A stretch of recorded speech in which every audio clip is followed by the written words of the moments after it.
Hipócrates. We're here today with Saldaña, Dr. Saldaña of Casa, Lumbre, and Erik Rodriguez of Almamezcalera. And we had a very interesting conversation over the weekend, kind of talking about traditional mezcal and methanol regulations, and really trying to understand, because the topic of traditional mezcal and how the processes are changing has become ever more loud in conversation. And we thought it would be really important to kind of step back a little bit and say, yes, we have a lot of issues that are impacting traditional mezcal, but probably one of the major ones is methanol regulations, and how that is changing production process, particularly for small producers. So we really want to talk about methanol, and luckily we have a scientist who can help walk us through just exactly what methanol is and isn't, and how these regulations came to be. And so with that, I just want to turn it over to Dr. Saldaña to address these topics or these issues here. So hello to everyone, and thank you, Susan, for the space. Hola, Erik. It's going to be really Hola, nice Ivan. to speak. Hola, Susan. So the first thing I would like to say is this talk is important because I have so many friends that are promoting, producing, and selling mezcals that wants to keep alive the historic taste, that are about the traditional way they are produced, the traditional way they should taste. And it's very common for a lot of those producers to have issues in order to accomplish the regulations that are in place in Mexico in order to produce this type of spirits. Not only the Mezcal norm, the 070, which in many ways is a secondary norm. We have other legislation in Mexico above the Mezcal law that establish limits for the entire spirit industry. And one of those regulations is the maximum level of methanol. So, but it happens in a very strange, for some strange reason, that in Mexico they are much more lower than they are in the European Union, in the US, or in other countries in the world. So we want today, one, to explain why methanol matters and why it's troubling producers. Second, what is methanol? Third, how it intoxicates us, why it's dangerous and requires regulation, because it requires regulations. And then we can discuss on which is the current situation on the permitted levels in Mexico and which are the effects that is creating for the traditional mezcal. So if you let me, I will just give a very brief introduction of methanol. So methanol is a very similar molecule than ethanol, but instead of having two carbons surrounded with oxygens and then a ending element called an OH that is present in all alcohols, is what molecules with alcohol have. Instead of having two carbons, it's only one carbon. It's a lighter alcohol. But it happens that this methanol, typically also called wood alcohol, because if you put heat in lignin or cellulosic components little by little, and you put it in a lot of temperatures, it can melt into methanol. So you can actually produce methanol out of wood. Petrol, also one of the products that can be obtained and be isolated from petrol, is methanol. But methanol is present in food and in fruits, and is also created through different processes, biological processes. For instance, human beings, we produce between 300 milligrams and 500 milligrams daily. That's what is more or less calculated. And this is because a lot of the food we eat, when enters into our body, reacts with the acids that we have in our stomachs, particularly rich in pectin substances like fruits, particularly stone fruits like apple, pears, things like peach,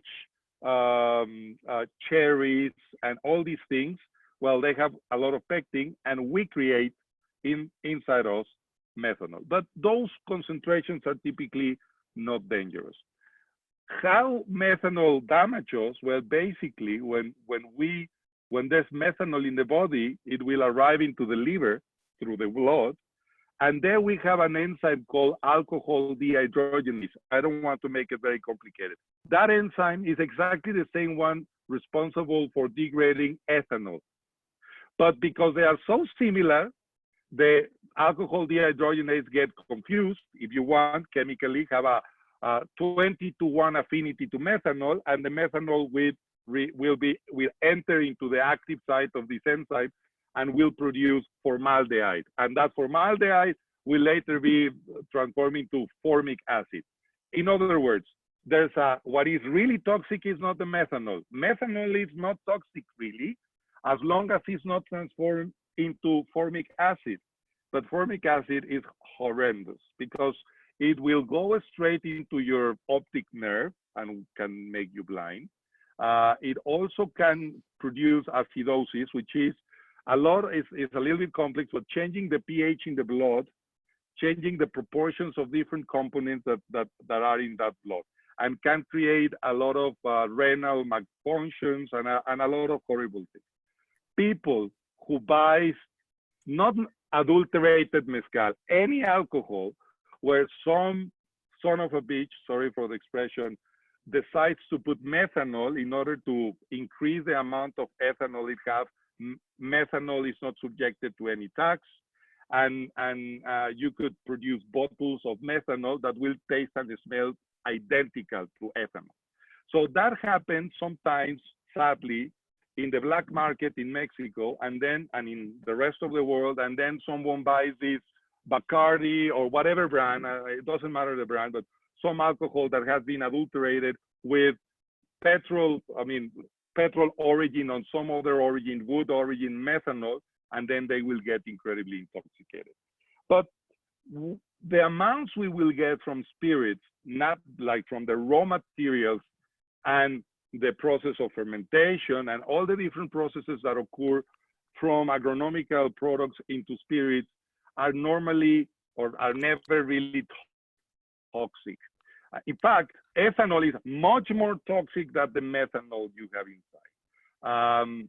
Because in order to obtain the amount of methanol in a level that is toxic, you will have to drink so much alcohol that at the moment you will be killed by the ethanol before you actually go by the methanol, So the problem here is how fast the researchers and the regulation agencies have been learning about this. And this has been modified even in Europe. In Europe before, there was a much more conservative approach to this. Now they are relaxing more and more. To give you some examples, while in Mexico we have 300 milligrams of methanol per 100 milliliters of pure alcohol. I don't want to bore you, but let me explain this. The way concentrations of methanol are measured in spirits are in relationship of alcohol, not in total volumes, but instead how much methanol you will find in a precise amount of alcohol. So, and the measured use is 100 milliliters of pure alcohol. While in Mexico, mezcal, tequila, and any spirit that is allowed to be sold in Mexican soil has to be 300. In Europe, you have differentiated measures that goes, for example, I have it here in my notes, 1,200 milligrams, which is 4 times what is allowed for mezcal, for spirits made out of apple and products made from stone fruits like kirch, that is this cereza. How you say cereza? The cherries. So 4 times higher. Orujo, when you take the skins with the alcohol that are leftovers in the wine industry and you want to make a spirit out of it, like grappas and this style of things, they can go up to 1,000 milligrams per 100 milliliters. So why is so low in Mexico? Well, that is explained a little bit by the norms. But let me tell you a little bit about others. The US allows around 700 milligrams per 100 milliliters. They have different styles of expressing it, sometimes total volume, but will be close to 700 depending on the proof of it.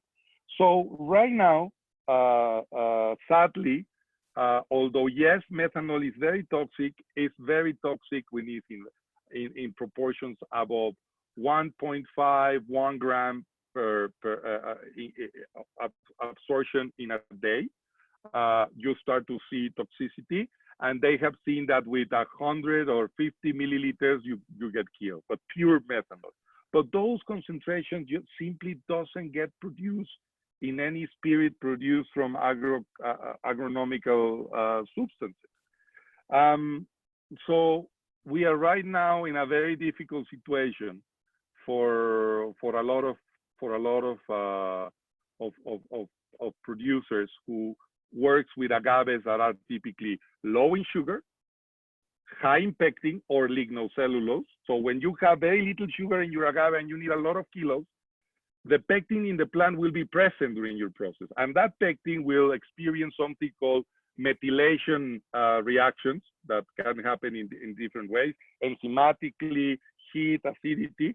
But at the end, when you have a low yield agave, automatically the proportion of your methanol is going to be higher. And the question is, can we take that methanol out of, because we want to accomplish the legislation in Mexico? Well, yes, you can. But the problem is in the moment you start to manipulate how you ferment and how you distill, the traditional flavors of how the mezcal is consumed in a particular community is modified, inevitably. When you start to take decisions like, okay, let's reduce the amount of tail we're gonna include in our mixtures.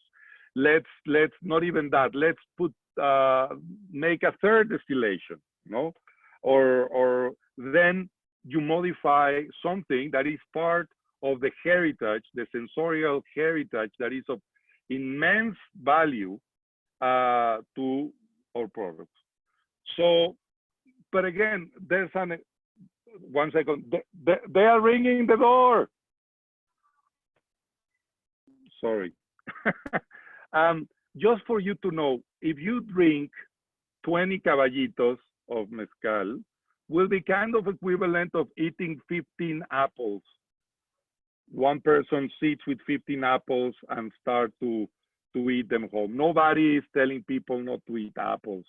And still you can overdose yourself with methanol if you are eating too much apple. So here, what we have to analyze, and we have to put awareness in everybody touching the industry, is to go deeper in which are the effects of methanol. And I would like now to stop talking a little bit and talk more with Erik, that he has a beautiful project that includes the promotion of traditional mezcal.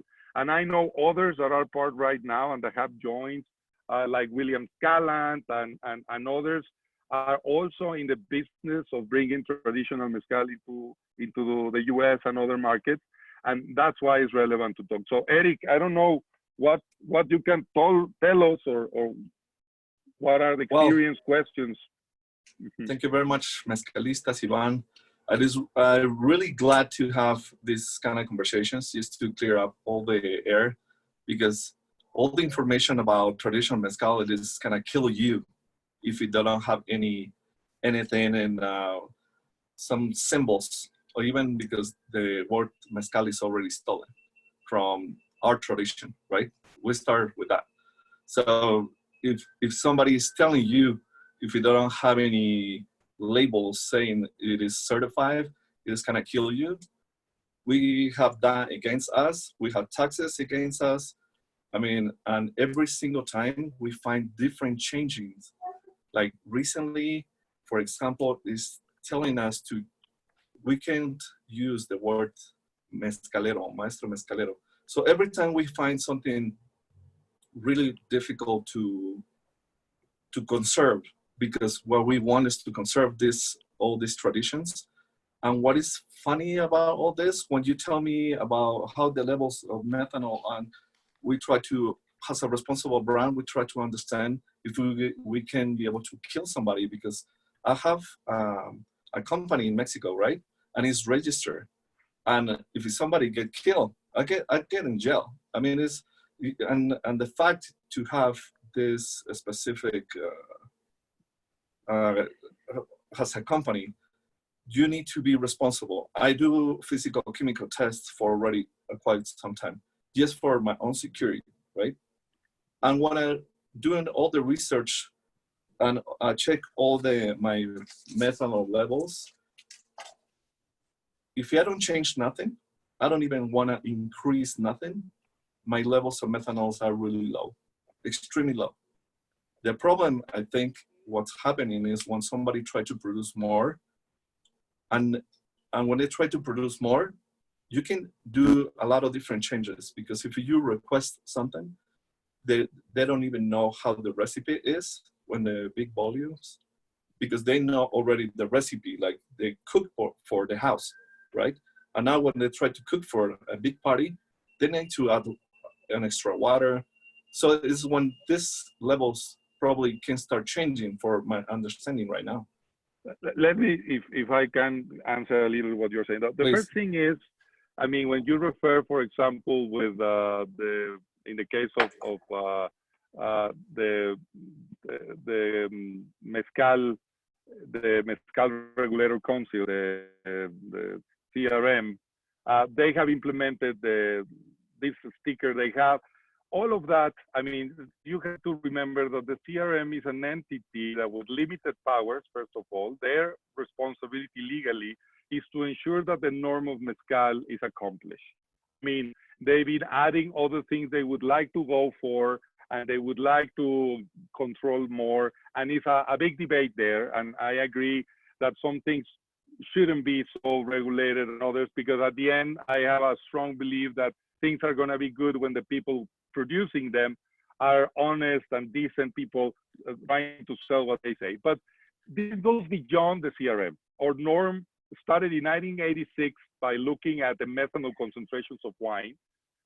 First time that limit was established in the Mexican legislation was because of wine in 1986. Look how many years have passed, more than 40 years. And then the tequila norm was invented, I mean, and published in 1996, and they were comfortable with 300 milligrams. Why the blue agave was comfortable with that? Well, because they already had certain level of industrialization, and very importantly, methanol is a volatile component, and most of the methanol is created during the cooking. But when you cook in a container that is subject to pressure, you can do something that tequileros call venteo, which means release the pressure of the steam that is inside your oven, pushing away a lot of that methanol that has been created. So that reduce the concentration present there. So what I want to say is that was left there, and then the mezcal legislation came later, and eventually we have a revision.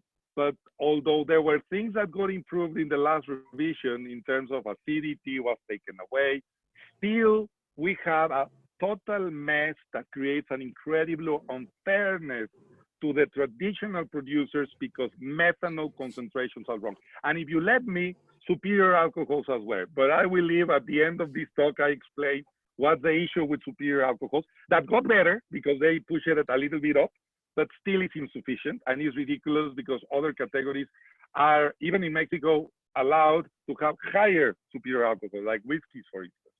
So to your first comment, yes, we have a big debate as an industry on the role of CRM, on the unfairness that in a way, great big recognition to the areas where traditional mezcal is made, but at the same time, oh, not so much fairness because right now I'm in Malinalco, Estado de Mexico. I've been drinking mezcal from around here, and well, they cannot call their product mezcal. So we have a lot of issues. But concentrating methanol, the problem is an inherited issue from more than 40 years.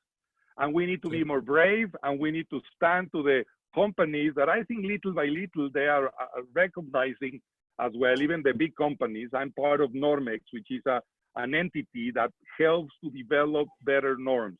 I mean, sometimes I'm the black sheep there, but I believe that little by little, the big companies, the tequileros that are all the time like, oh no, methanol, no, take care because it's more toxic. No, but you really have to understand how it intoxicates you and how are the things. And then you mentioned the size of the production. I also believe there's a discussion that is highly valuable to keep doing.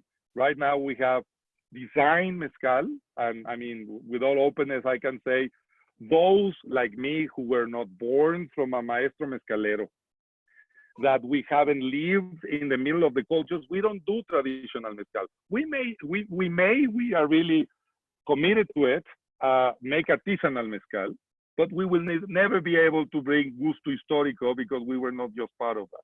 You do that, Erik, as well with your beautiful, beautiful third distillations with the most incredible ingredients. That is not traditional mezcal. I am a PhD. I understand a lot of the chemistry. I know how to do cuts to satisfy the norm. Still makes me a little bit angry because there are things that could taste even better with a little bit of more methanol, but I'm just not allowed to do it. So quantity is also not an issue. If you have a large operation of mezcal or a small operation of mezcal, that does not is a cause for higher methanol. So that's the second thing I wanted to clarify to you. Thank you. Actually, many times having larger operations or more industrialized operation will reduce methanol because, for example, if you are not cooking in a let's say in a horno soil, horno de suelo, sorry, help me, Erik, how you say that? Conic oven underground. A conic, an underground oven. You have the chance of venteos and all these things, you know. But again, the thing here is we are limiting the chance of innovation, but most dramatically with this norm of methanol, we are forcing producers to do things that are not the best. I'm gonna give you some examples. What will do a man who spent, I don't know how much time putting together tovala agaves, they made a beautiful tovala and he cannot sell it. But he has to be below X amount of methanol. I mean, his money, his time is there. Well, most probably will use that methanol. And in his best spirit, I mean, again, having such a tight regulation, instead of helping to be a better mezcal, push individuals to probably make little tricks. For example, why not to put a little bit of espadín mezcal that has easier methanol concentrations, and then you will say it's a 100% tovala, but actually has been diluted a little bit to achieve the levels we have. And that was my question before, right, Ivan? That was my question before, because we're talking about like the less sugar the agave have, it is the higher methanol, because we don't really actually have a lot of sugars. Let's say in Karwinskis, for example. Right? Karwinskis is one of the most affected. Tovalas, cupreatas also will depend a lot on their level of maturity or the region you are coming from.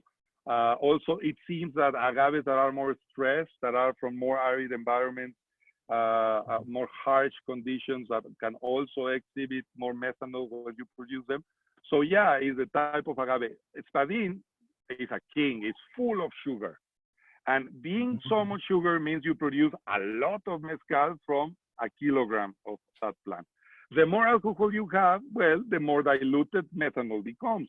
So that's why it's easier to accomplish the legislation. So one of the things that are also sad is then producers wanting to access the market of the public brand mezcal will prefer to only make espadín instead of other varieties of agave. You take the incentive of the diversity of agaves by having this very tight regulation, this very tight concentration of methanol. With all this, what I'm thinking is it is just to invite more people getting to know, because they can be, yeah, we try to defend higher or lower methanol, but you need to know, I think the industry of mezcal, I call it the industry has a category, right? Or the whole category of mezcal. We try to fight or even working on an extra or have an extra word, because we have the word aguardiente de agave or destilado de agave. We try to find a way or the better way to go legally into every door, right? Or whatever is available, basically, too. But with this, I try to invite people, getting to know even the brands too, because the brands means a lot. Means you try to put whatever you can or whatever you want to show, whatever it is, more clarified for everybody. They can be able to see what we're doing as a company and give it a chance to everybody. Actually, I know that we are more people getting into the United States, Casa destilado de aguardiente or destilado de agave or aguardiente de agave. But the main reason is because the regulations they're not inclusive. They don't include you as a part of that because they try for you to transform or change the mezcal to be able to get into the other parts.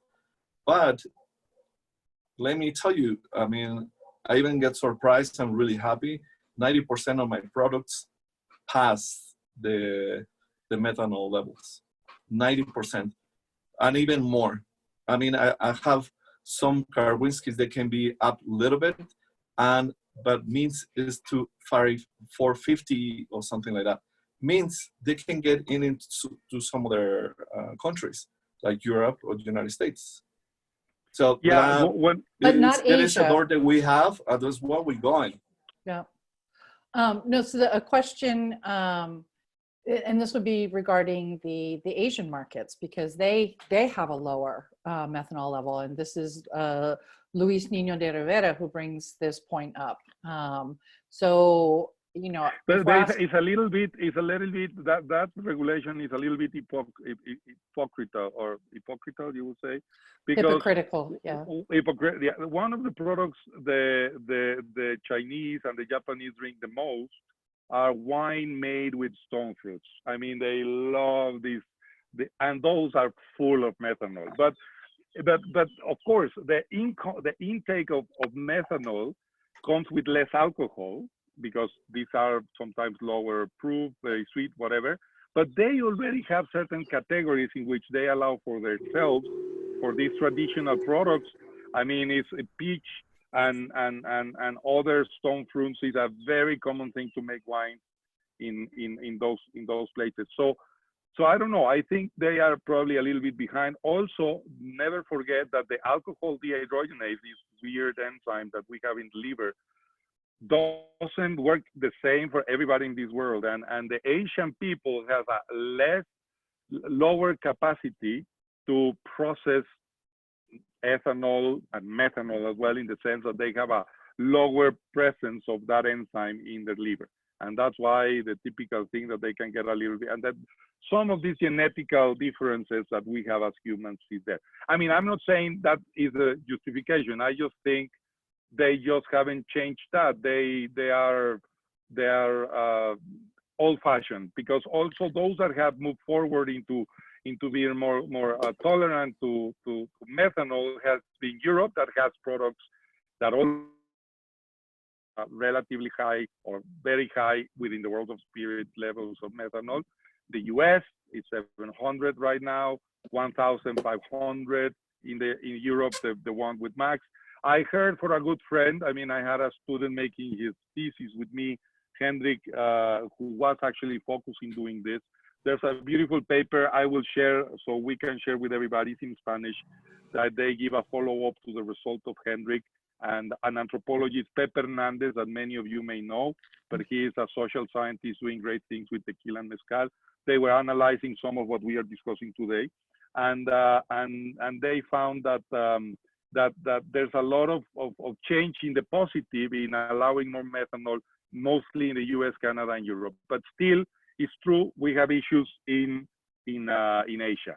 Things that has to be discussed also with but we have to start by home. I mean, by Mexico. I mean, we are closing the doors by a failed idea that methanol will be most toxic. And let me tell you, you know how methanol is treated when you get intoxicated in the hospital? Remember I explained you that methanol is not toxic, but the product that is created by alcohol dehydrogenase? Well, they basically get you drunk for many, many hours until the methanol leaves your body either by your breathing or by your pee or by your sweat. So basically, when there's alcohol present in your body, the alcohol dehydrogenases have better affinity for that, will link to the alcohol and will be processing that, not processing the methanol. So no formic acid will be formed, or very little. So they keep you injecting ethanol. So the safest way to have methanol in your body is with ethanol. So we actually the medicine. So we actually, as a traditional mezcal, we are the medicine then. Never forget that ethanol is toxic. And this is the other second thing about toxicity is a product is as toxic as the most toxic component is. So how much you have to drink of the most high methanol level, let's say the maximum I have seen in my life is 750 milligrams per 100 milliliters, like doing analysis or testing things. That's the level, the highest level I have measured in my professional life. But if I try to get intoxicated by the methanol they're drinking it, I will die first by the ethanol anyway, because it's quite a powerful substance, you know. So the idea here and why we are making this talk is to explain people what methanol is, to understand that sadly there's crazy ill motherfuckers that are selling methanol and killing people to earn a few bucks, and that's not related with how a mezcal is made. I mean, you can truly drink any mezcal as long as it's natural and real, and you will not have any issue. Ever. Well, thank you very much, Ivan, because I recently here in Instagram, a little chat, they actually talking the opposite, and coming from you, and now I feel even like really, really good, making me feel really good. And even we can be able to say something, you know, like we can provide a little bit more information. We can make people trust us. We already, like I say, we already fight, like try to give it in the tastings. We start with Mezcalistas, you know, all these events that we try to do just to be able to get more and more people interested and trust us. And, you know, this is not gonna kill you. This is actually have beautiful aromas and flavors for this specific family maker. I mean, this needs to be said, and thank you very much. What is unfair, I mean, let's talk a little bit about mezcal. So you have traditional mezcal that all goal, any lover of mezcal, any drinker, any producer, doesn't matter what you sell, what you produce, you have to acknowledge that some of us are in a privileged place. Because we have access to the market, because we have technical support, because we are morally obliged to fight for many reasons for the traditional mezcal. And right now, I mean, the problem is that those that are deciding to be called mezcal are having issues because of the methanol concentration. Even you probably, or some brands have decided to export to the US, you are in a really gray area because legally, the products that are above 300 milligrams, you don't have the right to produce or commercialize. So even if you are not selling bottled here, but you are exporting it, you are doing something that is not allowed in Mexico. The fact that if you cross the border and in the American custom, they take a sample and they check it, and they would say, let it pass, no issue, because it's below or limit, great, no issues on that side. But in this side, that is considered an alcohol unacceptable for human consumption. So that thing has to be changed. When you think on mezcal, I mean, in the old times, or depending, there's different versions of mezcal. Mezcal like Montelobos, for example. Well, I developed this product with the taste I wanted to give in collaboration with the families I work with, but having all the technical background behind. So I was, and I have to say, the first time I really realized how complicated this is when I started to make mezcal in Puebla. And I was trying to make a pure Tovala, and what tasted the best was not always being able to pass because I was above 300. And I've been researching and working really hard to improve that. But and then is when I got also sensibilized of how hard is this, no? Products that are using cocktails. I mean, one of the great innovators of brands were Del Maguey, when they invented the idea of a cocktail spirit like Vida, you know? Well, all these people have more access to accomplish and warranty their limits, you know? But thinking someone, I mean, that is not a large brand, or the Rivera is here with Amores, or other bigger, think on the families that they really want to make their way in a traditional way. They're having issues. Yeah, it's true. If you distill ultra slow and you proof down your spirit to 10 ABV, so you proof down your Ordinario and then you go super slowly, you can improve a little. If you decide to put plates, you can improve a little, but all of that is modifications of something that is already extraordinary and has been made by family. You know? This conversation I have had it with Graciela from Real Minero, and it's an entire challenge. The company makes one of the best mezcal you can find, and they are using these low yield agaves. And oh my God, it's so difficult and it's so unfair for everybody. So my goal, and I hope everybody's goal, is just to have more understanding. Even though I understand there's discussions about how far a regulatory council should exist, how far, they are not the ugly ones here. We even have higher level norms that are totally unnecessary. And what we have to pressure is the Secretary of Economy, is the tequileros, because they have the most powerful lobbying in the spirit industry in Mexico. So we need the big companies saying, guys, you are doing great. Come on, it's time to relax. Let's put this in the table. Let's put the methanol levels higher, and don't force people to change the method of production. Well, the good thing about the end of this conversation that I hear before, it is they're ready to open discussion about put a little bit more, or be more flexible on methanol. So I hope we can hear a little bit more and they can be more open and flexible on this. Yeah, because it needs to change. Otherwise, because otherwise we're gonna keep sending our mezcal out of Mexico. You know, we have two different big issues. And you will be still doing it in a gray area where in a way you are breaking the law. Because even though you are sending it out, in the moment you produce it and you make a transaction, the thing is you are not being subjected to a council that obliges you to check your concentrations. That's the great thing, but that may change soon because there's also other crazy ideas.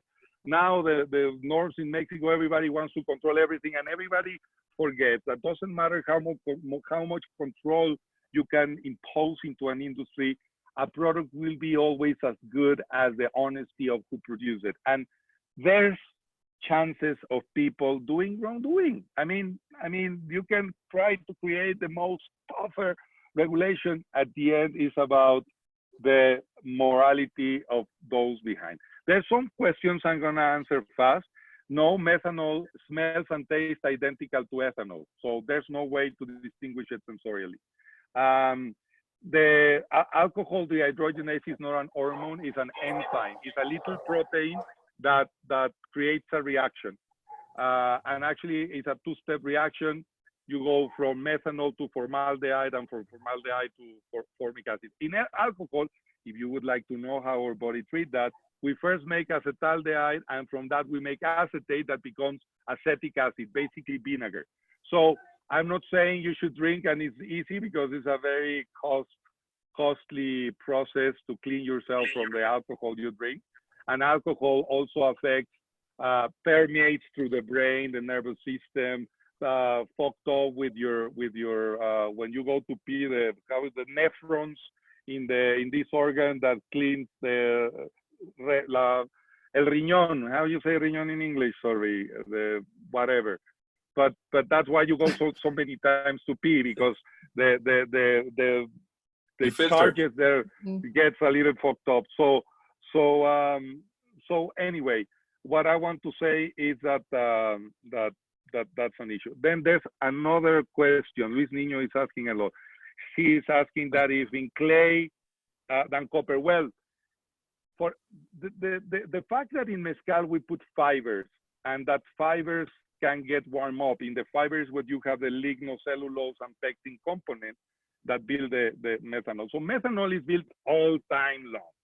It is built when you cut your agave and arrives into your palenque, because since the moment that plant is cut, the stress in that pine that seems dead is still alive, will start to degrade pectin into methanol. So the longer you leave your agave before cooking it, the longer it passes, more methanol can be accumulated. Second, when you cook it, the heat will produce more methanol. Third, when you distill, you will put the fibers together with the liquid. And again, it's going to be a heating process in a very acidic condition too. As you probably know, agaves are rich of malic acid, very acidic, and that acidity will continue the production of methanol in the fibers. So we have, for sure, if you make mezcal without fibers like the tequileros does, if you venteas, you do this pressurizing and release steam, all those things will reduce the amount of methanol. But who wants to do that if that also implies losing aromas? If that also implies not incorporating other wonderful things? What we need to do is to explain everybody, even in the big companies, the technicians, they not always have this understanding, because this is about human toxicology. And look, there's some fairness in one claim I heard from some people that are there pushing for the 300. They believe that if we say to the world that mezcal, instead of having 300 milligrams, will have 700 milligrams, people will think we are a second-class spirit because we are less pure. But all this idea of purity is wrong. I mean, that's very 80s, I would say. I think the best alcohol and the best distillery is not anymore those that can produce the cleaner spirit, but actually the contrary. So we have to explain, particularly the large industries that have a say, look, it's not true. No, we will not lose our reputation if we increase the levels of methanol. People will not think we are more toxic. We have to educate. Sorry, tell me. Sorry. You said long fermentation creates higher methanol too? No, like longer fermentation? Well, longer fermentation will allow the fiber to be there for longer. So it may a little, but what happened with longer fermentation is higher alcohol. So if you let me, I'm gonna also talk about that, because there's also the same unfairness also happened with the higher fermentation, higher alcohol.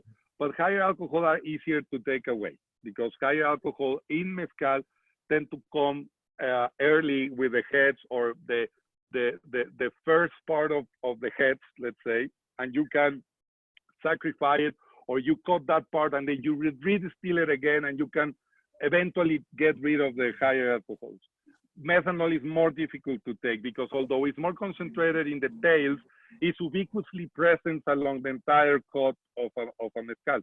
But coming to the high alcohol, remember I say methanol is an alcohol with 1 carbon, ethanol is an alcohol of 2 carbons. When high alcohols are all those alcohols that have more carbons, and you can add it. You can have an alcohol with 5 carbons, with 6, with 7, with 8, and the names start to change, just like in geometry. They just start to say penta, hexa, etc. No? So they are created during the long fermentations. So in people using agaves that are very toxic for the yeast, that's something also not very well understood by a lot of people, but mostly wild agaves that are not domesticated, agaves that are growing in tough areas, they have components to defend themselves from to survive, the agaves. And between them are antimycotic substances. So when you prepare your mash to make mezcal, those toxic things are there, and then the yeast, that could be natural yeast, will have to tolerate those terrible substances to be successful. So what happened here is that sometimes a fermentation could take much more longer with certain agaves with others, number one. And number two will depend also on the weather conditions. I mean, I've been in towns where they ferment for 21 days.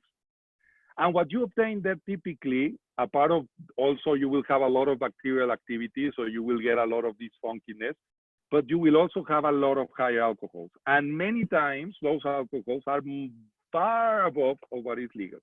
And that's another limit in the legislation in mezcal. And this one, I can specifically point it to the mezcal norm, this particular one, because there's no toxicological reason for that measurement. That was just established. It got improved in the last revision, but has to be improved even more, in my opinion. We can put it higher up to 1,000. I would have no issues having 1,000 instead of 500 milligrams of superior alcohol. So just to conclude, we are talking now two components, and high alcohol is also something to improve in the overall legislation and in the mezcal legislation. Okay. We still have there are two other questions that came in before we move on. Number one is, how accurate are labs when it comes to measuring the methanol? And could lab tests differ between suppliers of tests? Yeah, so well, the accuracy, when you look at a lab that are doing a measurement, there's two very important variables. How robust is their measurement? That means when they measure, the method behaves really constantly. It may move within a certain range, but it's not accurate, but it's robust because it always falls. If you put the same sample 100 times, it will always fall really close to each other. So it's accurate. It's able to measure it consistently. And then once you talk about robust, you talk about how precise is the measurement. And that will depend a lot on the technique you use. For example, if you use a chemical technique that some certified labs use, you may not be necessarily as precise as someone using a chromatographic method. Because measuring always has this element called variability. No one is able, not even God is able to say this is absolutely this. You use references, you make lines, you try to get the most accurate thing, then you create a system, and that's what accredited lab systems are. And that's what the lab, for example, Nissan Navani in Oaxaca or the CRT has, that is constantly checking for the quality of results. So in general, I think those two labs are relatively accurate, except when you get too close to the 300 limit, and that's always the issue, because if you are just there, a change of 0.3% of the result will take you out or will take you in. And look, I've been in that situation in which I have a sample, I send it, and it gives me 302, and oh my God, this doesn't work. Send it again, 299. Great. Now I can use this product. And it's not because the lab is necessarily bad. It's normal that they have the ranges, you know, and it's not exactly the same. But let's say a good method should be around 5% in the area. If your mezcal is super close to that limit, you're gonna be struggling. Even doesn't matter what lab you send it, sometimes to the same lab, and you will get a slightly different results in your favor or against you. Mm-hmm. It's true. And so Blas with Amores has questions about in the ollas de barro and methanol levels with that. Like, is there? So it could be, and I will explain. Ollas de barro tends to be a really small steel. They are tiny. So the amount of surface of contact between what is inside and what is receiving the heat of the fire is bigger. Let's say you have less liters per square centimeter. And part of what you put inside your steel is fiber for those that are doing artisanal or traditional mezcal. And those fibers will some of that is gonna be directly in contact with the surface. So, I mean, I'm gonna give you the logic. I don't know for sure, but although in a way the barro steels, the clay steels, are more breathable, and that's why they also have less yields because some can escape through the pores and in the joints. They could put more temperature or more in the fibers that are there as their amount of surface available to have fiber in contact with the clay is larger than in for example, a copper steel that may be twice as big, you know. And if we were using steels that are even larger, or that, for example, is instead of having fire at the bottom, you will be surrounding them with steam, like with a jacket, let's say, we could avoid that certain fibers have a really high temperature, you know, and that's what methylization does. But I mean, again, all of these movements, changes, and adjustments shouldn't be happening. What we need is to go to the fundamental thing. That is, there's enough toxicological information of how much methanol a day per kilogram a human being can receive. We already know that ethanol reduces the toxicity. I mean, it's very toxic, but minimize the effect of methanol in our bodies because it's all these other ethanol available. We already know the legislations are allowing 4 times more, even 5 times more for very specific products in the European Union. The US allows 700. So we really need to go there. You know what's the only way I've been thinking I'm gonna change this norm? If I buy in Germany from a very good distiller some of these delicious stone fruit brandy, and then I come to the economy department, well, the guys who regulate the norm, and says, hey, I want to sell this beautiful brandy from Germany. Do you allow me? This is the result. And they will tell me no. And then I will have to go with the German embassy and say, hey, man, these guys are creating a law that is impairing your commercial freedom in Mexico. Because it seems sometimes those things go faster when you have foreigner governments making issues. I really hope that our voice is listened and we can make better circumstances to our thing. But I want to be again, I mean, I think I want to be again, clarify certain things. In last week, there was a live where the president of CRM was present for the first time, and with a lot of excitement, I listened that he acknowledged the issue with the methanol and the superior alcohol. And those are great news because again, the task is to modify a norm that precedes the norm 070, that goes beyond of the mezcal world, is affecting the entire distillate reality of Mexico.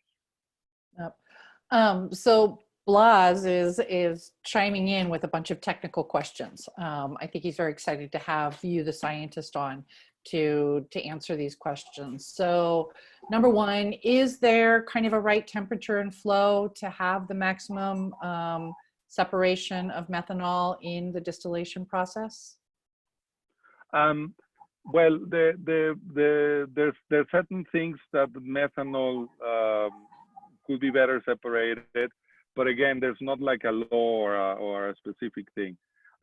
When you distill an alcohol that has a larger amount of water, you will be, and you do it slowly, you will be able to resolute by the interaction that the methanol and ethanol has to water to separate them a little bit more.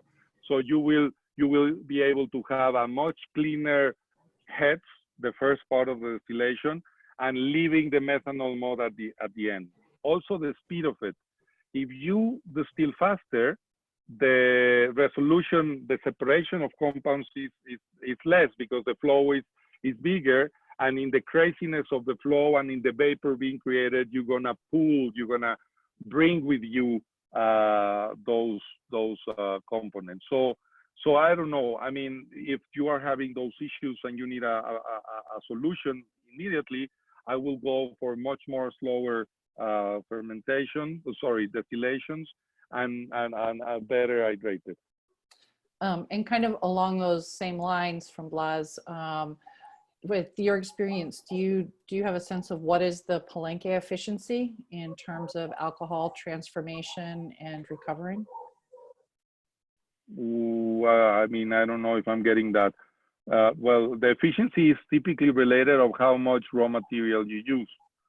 So depending on how much sugar is in an agave, number one, how toxic is that agave for the natural yeast occurring in that palenque, you will be more yieldy or less yieldy in terms of how much alcohol do you have. But for sure, if you use too many kilos and you get very little mezcal, you can almost be sure you will have really high concentrations of methanol. And if you have to wait for many days in order to ferment, let's say more than 7 days, then you can expect your superior alcohols will start to increase a lot.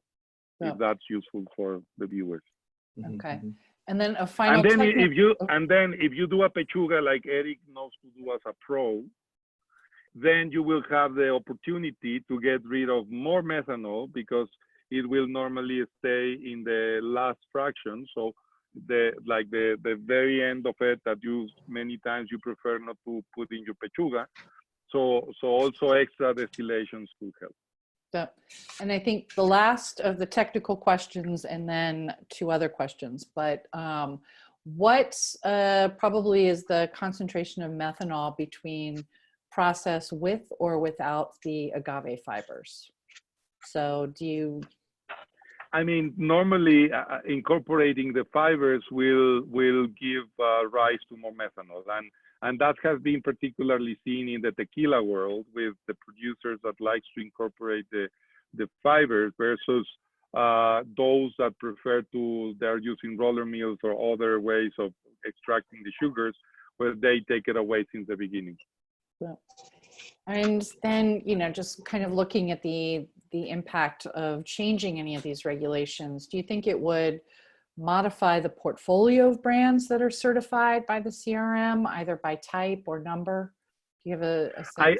I absolutely believe that if we can make much more ample not only the mezcal, but any spirit or any made from agave, but I would even move it for all, but anyway, automatically will give the right to anybody within the denomination of origin pleasing to join the let's say this public brand called mezcal and sell their product under the label of mezcal, and I think that's earned right.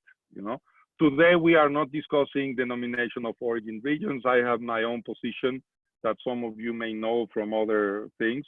But I mean, the word mezcal is a universal word relating to cooked agave. And I believe, and a very liberal man on that sense, some people even bother that. I think it's just like wine. 500 years ago, we had a very important globalization moment in which grape was traveling the world, and well, agave as well. They are just recently discovering they could use it, but I have tried products like Leonista from South Africa that is extraordinarily good, and it's not made in Mexico. I believe that it's as important to protect traditional than to allow innovation, and I believe that we should recognize when there's something good. Doesn't matter if you are the son of, but if you are also and you represent something local, we have to promote and protect. So I don't believe in one version of mezcal personally. That I would say. And also, I believe in the freedom of people wanting to call them mezcal. I mean, I had a really long conversation with Pedro, for example, from Pare de Sufrir, and he was saying, his people likes to call it Tusca. They don't want to put the word mezcal there, even if you give it for free. Cool. Okay, it's true. Also, mezcal could be not the word people choose to call their products, but the right should be there to incorporate to a denomination of origin or not, or anything. No. The idea can be called by the local names, right? Yeah. Like Vino del Norte, Tusca, Raicilla, so whatever local names they use. That is right. But I believe that the good news is I think a lot of this was we achieved these 300 milligrams not because there's evil, terrible people, but a lot is a lack of consciousness of these producers from the big companies. that they don't realize, the lack of understanding of the toxicology of methanol. And the more we educate, we're gonna listen. Yes, I believe there's gonna be the companies that have the influence. They're gonna be saying yes, yes, yes. The people leading things like CRM, like Hippocrates, saying yes, let's look for that. And I think we should be looking for those yes and changing the legislation. And this talks, I think it's really important because you save us for one little thing. That this specific methanol tool they're using against some people, right? So now we have one less, and thank you very much for that, because now we know the methanol is not from us. They don't belong to traditional mezcal. It's not belong to don't have the label aguardiente de agave or destilado de agave. So thank you for that, because I think it's really important to take every single thing away from why you don't name it mezcal and why you have higher methanols or lower methanols. Now we are clear, and then we can move forward with different issues that we have. Yeah.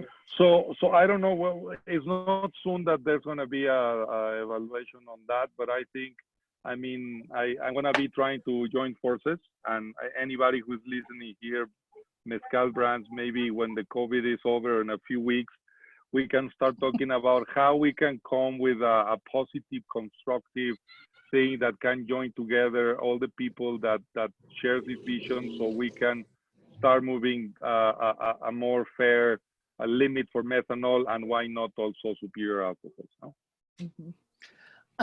I did want to, there was a question, and it's Yvonne, it's asking you to step away from mezcal for a moment and talk about the methanol levels in the whiskey that you produce, and what, like. No, there's no pectin in the, and it's not if I produce it or not. I like a lot to split when I'm talking brands and when I'm talking of issues. So I'm not gonna talk about the whiskey. But I would say there's no, the precursor of these components are not really there. Even let me tell you one thing, the still pulque almost has 0 methanol. And that's because there was no thermic transformation of the piña. It's just a fresh juice that comes out and you ferment and you distill. So depends enormously on the raw materials. Grains have super low methanol, have some because the yeast will produce some also in fermentation, but it's really tiny little one. And then Erik, we have a question for you. And this is also from Blas. And this was referencing that you had said that 90% of the time your products, get through the regulation. And then there's that 10% time. So what do you do? How do you correct that? Or do you just let go of that batch? I don't touch any of those batches at all. Like, I don't dilute it. I don't add nothing. I always sell it. Locally, in this specific communities, they always this consumption of these products. It's not gonna kill you. It's not gonna get you blind. We already clarified on that. So I don't touch any of that. If I'm gonna sell these specific batches, Europe, United States, they always welcome these products. So we don't really have any issue. We have the proofs, and like I say, like as a responsible brand, I mean, we have already things that's gonna help us to erase any problems that we can have in the future. So we had to avoid this. I don't touch any of the spirits. I always have somebody to like this specific products if they have a little bit higher methanol. And it's not higher, has more than 700 at all, like never. Usually it's up to 500. It's the highest I have. Only one specific agave, actually. It is Karwinski. The rest, we already here resting on glass for more years. I mean, there's our friend from William Scallan from Heavy Metal that has brands super traditional. I can promise you this poor man. And it's the same with Acilirian. I forgot to mention now that the Sotol NOM and everybody's talking about, is going to be the same issue. The same issue in so many aspects. Number one, the methanol, superior alcohol, and also as well, who has the right of making spirit out of cucharilla or sotol or whatever, if it's only these 3 states there when it's present everywhere. But I'm not gonna get into that. But it's also the Dacilirion plant, the sotol plant, also has issues with methanol, and that's why it's so important we do it at higher level. It's not about mezcal. It's about spirits coming from these 2 varieties or for any other. I mean, I think why we are not gonna drink what the French and the Italians and the Germans are drinking if they have already tested they are safe as well, and that if they want to really got harmed by the methanol, they will have to kill themselves first in ethanol before that it starts to happen anyway, you know? It's true. Doctor, Well, quick question, and it is the high methanol improves flavors and aromas? Because for some reason, the methanol will give you nothing. We do like, okay. No, okay. The methanol will give you nothing, but then you will not have to take away fractions that may contribute beautifully to the cut you're making in your spirit. So you can have more, for example, you can have more tails, no, and add more tails with no restriction whatsoever, because that's generally where you have more methanol in relationship with alcohol. So yeah, I mean, the methanol doesn't give you anything, but it's inevitable. And if you want to take it away, well, you will have to take away other things too. And that's when things are not so fun.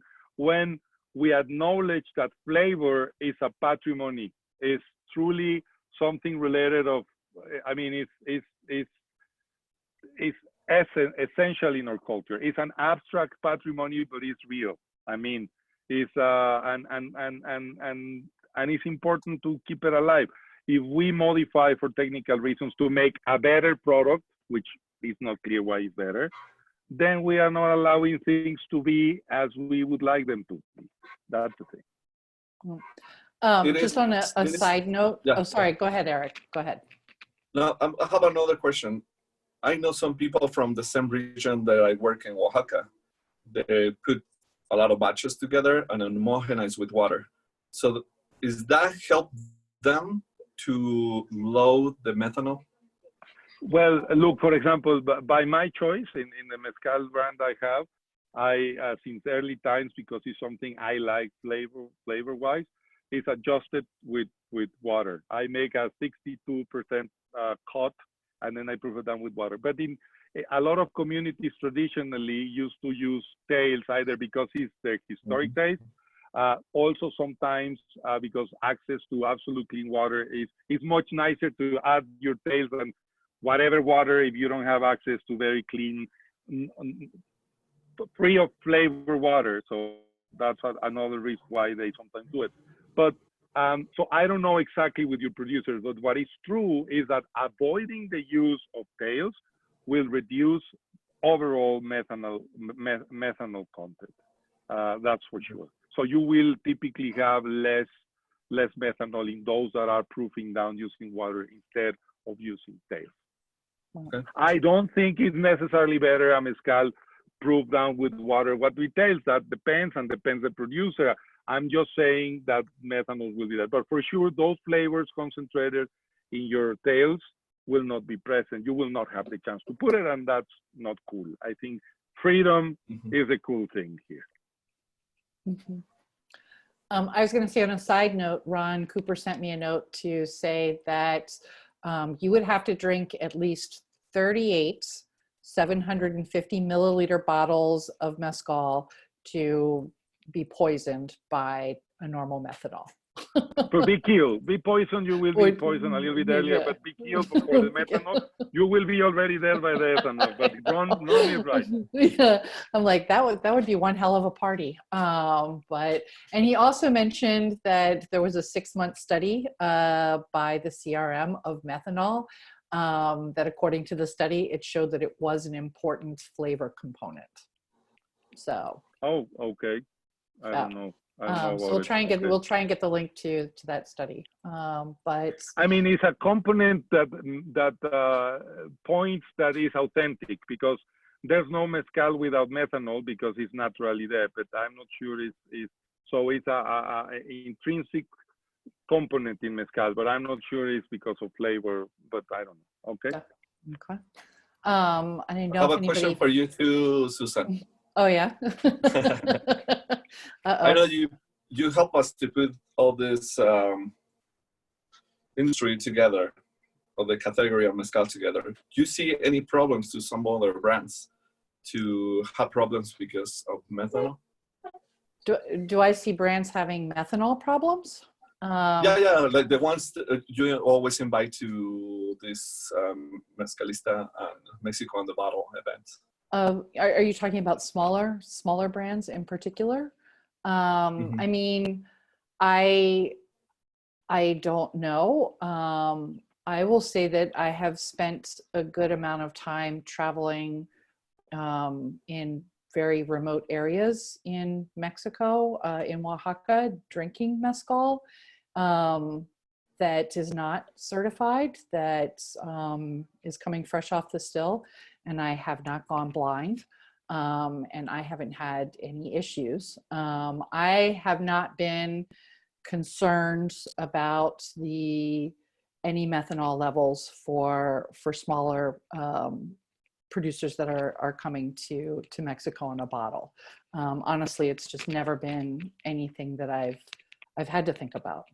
Just knowing what the acceptable levels are everywhere. You know, I mean, the levels are so high in Europe and in the United States that I just can't imagine anything being beyond that. I think there were bigger problems. Listen, if you had two bottles on the table, what do you prefer? The one have certified or uncertified mezcal? I mean, honestly, I don't think that. How should I put this without totally getting into trouble? I do not think that the hologram is a guarantee of a better flavor. I think it is a guarantee that the mezcal has been certified. But you know, it doesn't make it better. If I can give my opinion, I think the certification of mezcal is not a bad thing in many levels. Nope. Again, there's extraordinary mezcal. Some have been able and have decided to be part of the mezcal, and that's great. Some others hasn't. We have to make more accessible even the mezcal certification. I believe that I am a believer on the word mezcal as a way to talk about agave spirits as a whole, even beyond the denomination of me personally. I believe that the issues sometimes are not in the institutions, are in the norms. Like in this case, this is not because the CRM is doing a bad or a good job. No, this is an issue related with the laws and regulations that have been accumulated through years. And it's great to hear that sensibility and that understanding is arriving in the CRM, because we could eventually join forces to improve that. There's other things, and maybe you can invite us, Susan. At what level of certification is not by per se, but how much you can get from it, or how much, I mean, those things can be discussed. I think, yes, but at least in terms of methanol, just want to clarify the issue is even bigger, because it's about the entire alcohol and across categories. And I would love to see joining forces with the CRM and with the guys who are doing Aguardiente de Agave, everybody trying to join forces to improve this regulation in favor of anything made out of agave and Dacilerion.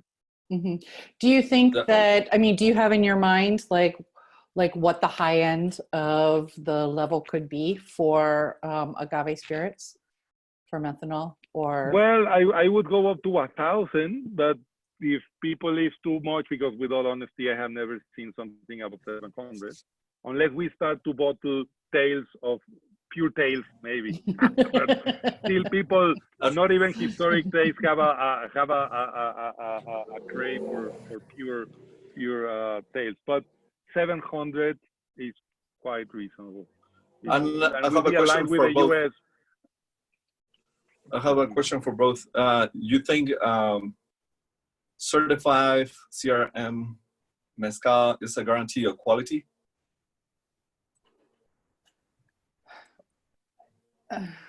I'm not sure how to answer. I don't know how to answer that So question.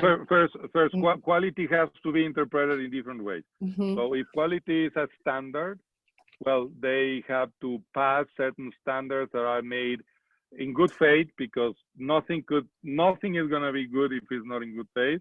And the standards that the norm established, that is what being a certified mezcal means. That well, it makes you a mezcal that you can tell you have commit to those things. But in terms of the sensorial qualities, that goes much more beyond of a technical physicochemical or the traceability of a product, knowing where the agave from that lot comes from or whatever. Of course not. That is in the world that is of the more. I mean, it will depend on the talent and capacities of the team and the people who are making it. The same I could say about aguardiente de agave. There's some that are great and there's some that are not, with all honesty. So I really think quality in products are not necessarily, I mean, it's not the discussion, if you are certified, you are necessarily good. No, if you are certified, you have a known traceability. If, of course, everybody did things in good faith, because someone wanting to lie will lie, even because it's impossible. I mean, unless there's a camera and someone looking at it 24/7, come on. I mean, but it will be at least a product that has traceability. That's what you would expect, and that accomplish with the regulations that the Mexican government has established, and the government with the people, because it's also true that in the making of norms, other people participate. Of course, methanol and those things are so strange for most of these people that they don't get into those subjects. That's why people that understand this has to stand out and say, hey, no, we have to improve this. And I also just, with all this, wait, hold on, Erik, give me a chance to and give the answer on that. I don't look at certification as a quality, not quality kind of question. Because as Ivan was saying, it goes to other things, adhering to standards and practices and everything. And I do think that regulation is important. I think that when you look back in history and what happened within the mezcal industry in the 1990s and the amount of bad product that came into it, we can certainly understand why regulations and standards and practices are important. But I think it's up to us to really try and refine some of those things. When you look at where the CRT is and how tequila is regulated or not regulated, you might say, we have gone a long way in mezcal with regulations there. Of recognizing the different types of production and requiring people to adhere to certain rules and practices and to be clear on things. There's always room for improvement, and nobody ever likes the regulators. So, it's we have to work around that. I'm going to say as a company, as a person who loves mezcal, but now I'm talking as a company, we never try to avoid any regulations. But when these are ready for us, we're ready to get into CRM if they're available and open. We know the one are closing and try to do, but we need to find a way to sell. We need to find legal way to sell, and that's what we're doing. The only thing you can trust right now as a brand is just that we're doing what is right to protect obese. You can drink a really safe and quality product, but we never close to open up to be part of the regulations. We don't escape nothing because we pay taxes even here or wherever we're going, if that's what they want.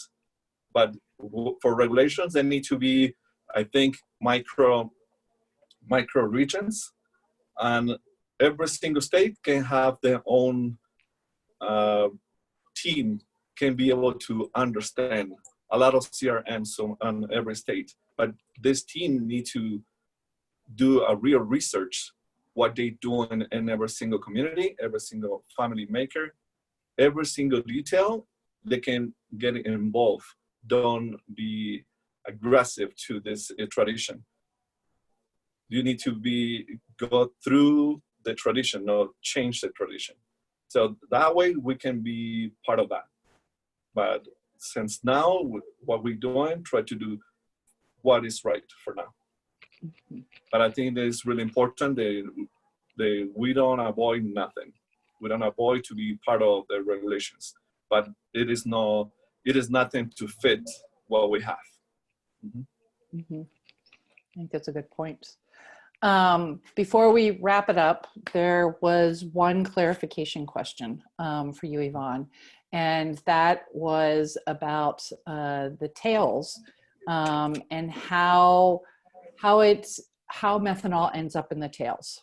Okay, so it's really weird and not everything is explained, but the very first liter of a distillate that is typically called cabeza, or the head, will have a lot of methanol and immediately will come to lower concentration.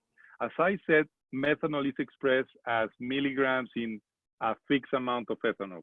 At the beginning in a distillation, because most of what's come out of a still is ethanol, you have 70, 62, 59% alcohol. You have a lot of alcohol per liter.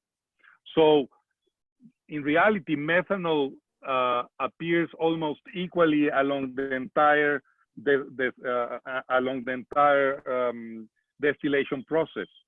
But because there's more alcohol at the beginning and less alcohol at the end, you have expressed per unit of alcohol, you have more methanol at the end when you look at it like that. So basically, you have a peak with a lot of methanol at the very early beginning. Then you have per liter of whatever is coming out at whatever proofs you are getting methanol out.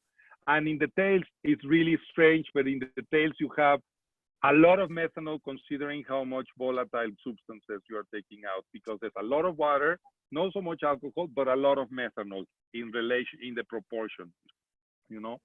So you have the chance to take that tail without making so extremely lack of yield your distillation, because it's a fraction where you have less alcohol, you know?